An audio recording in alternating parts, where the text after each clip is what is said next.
¿Qué tal, gorilas? Soy Jorge Rincón y bienvenidos a Cosas que nadie me preguntó de carros. Comenzamos.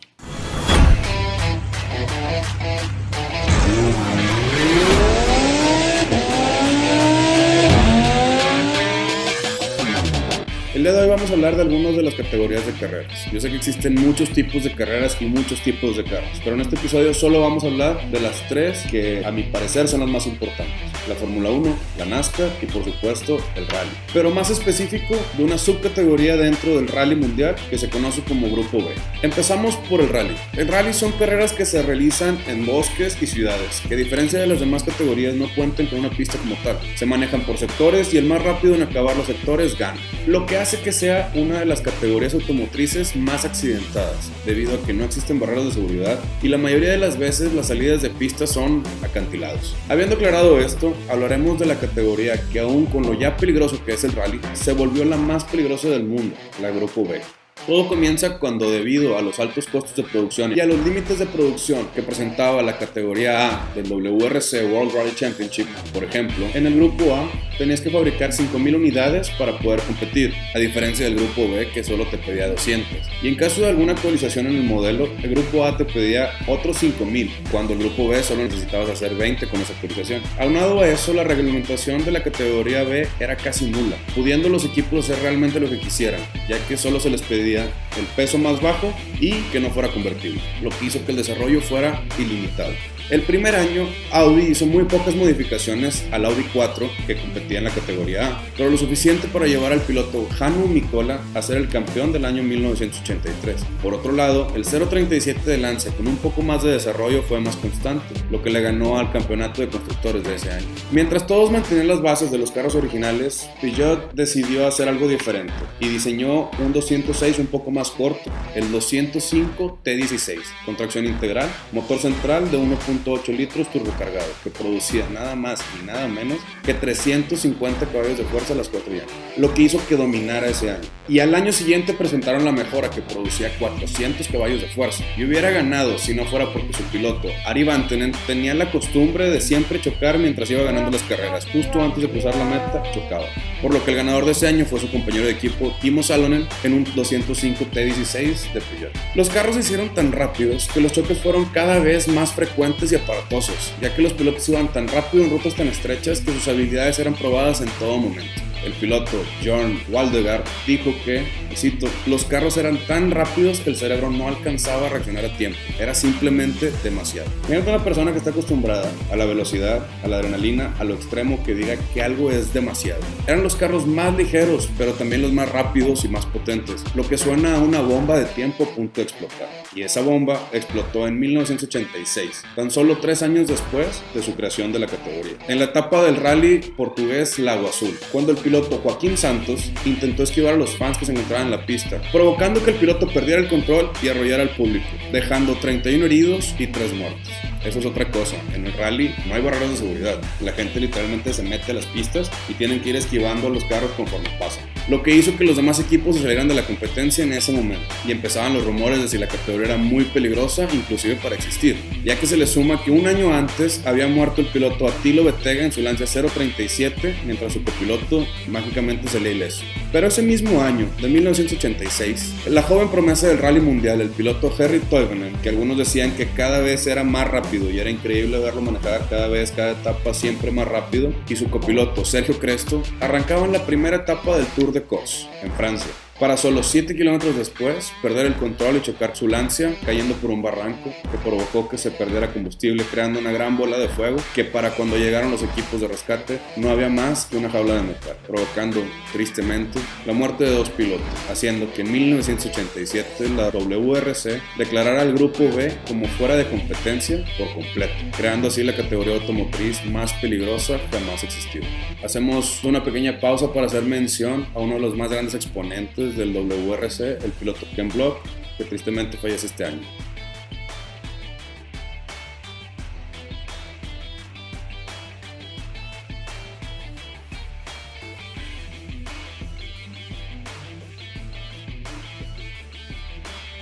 Pasamos a la NASCAR.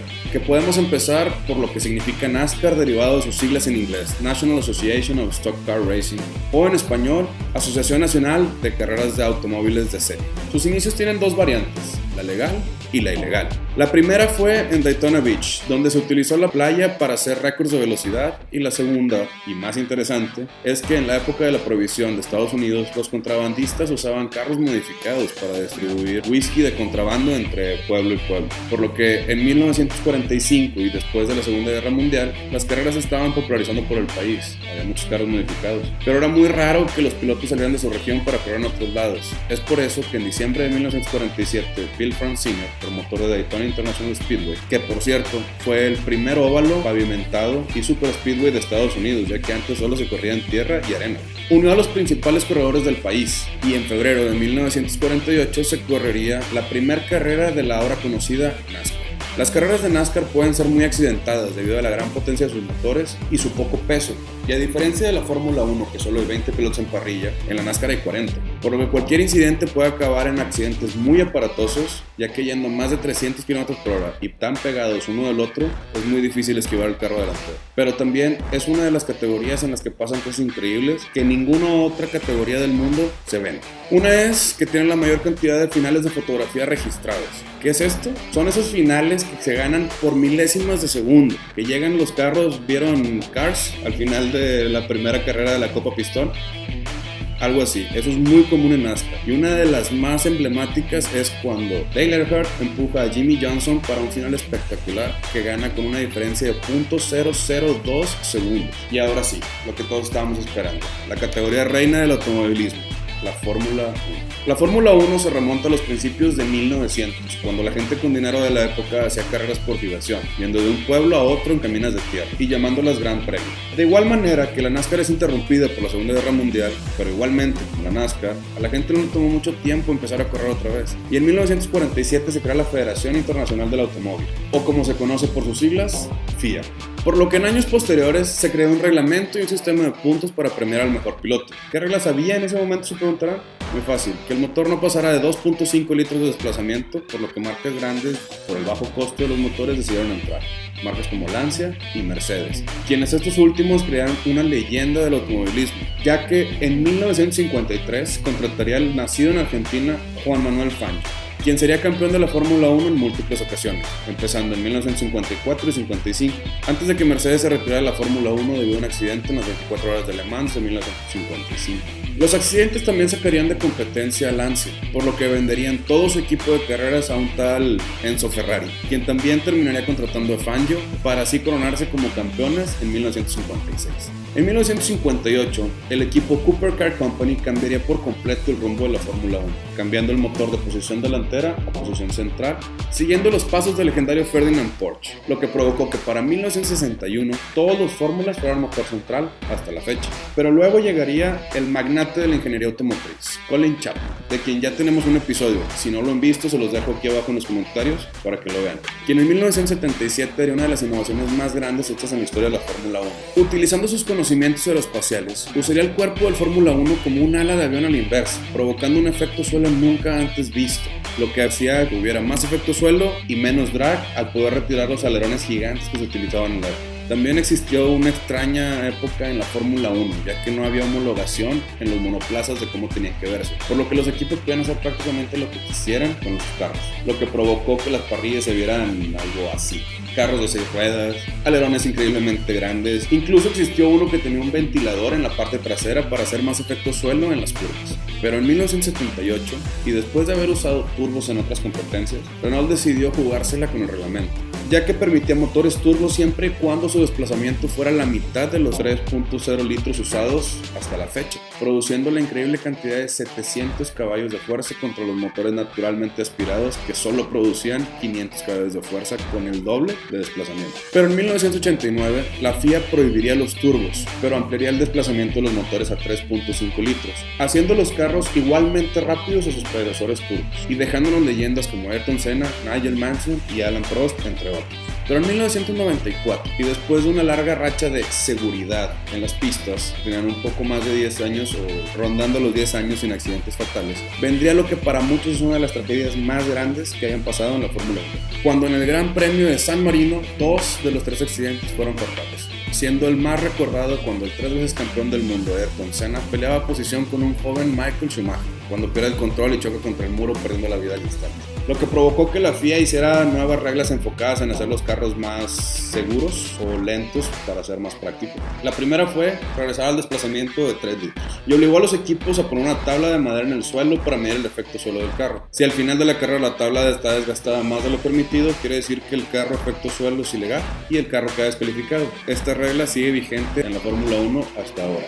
Así es, esos carros de $1 millón, que son los más innovadores y los más rápidos y los más tecnológicos, tienen una placa de madera pegada al piso.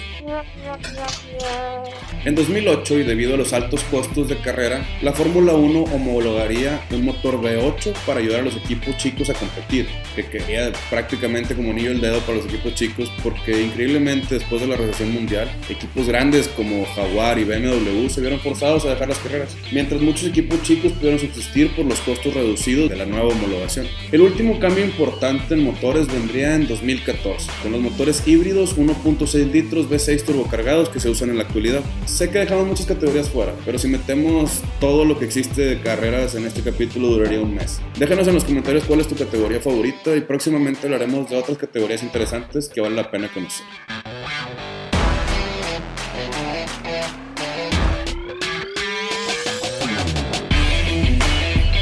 Esto fue todo, Gorilas. Estaremos trabajando para traerles más cosas que nadie me preguntó de carros. No olviden suscribirse.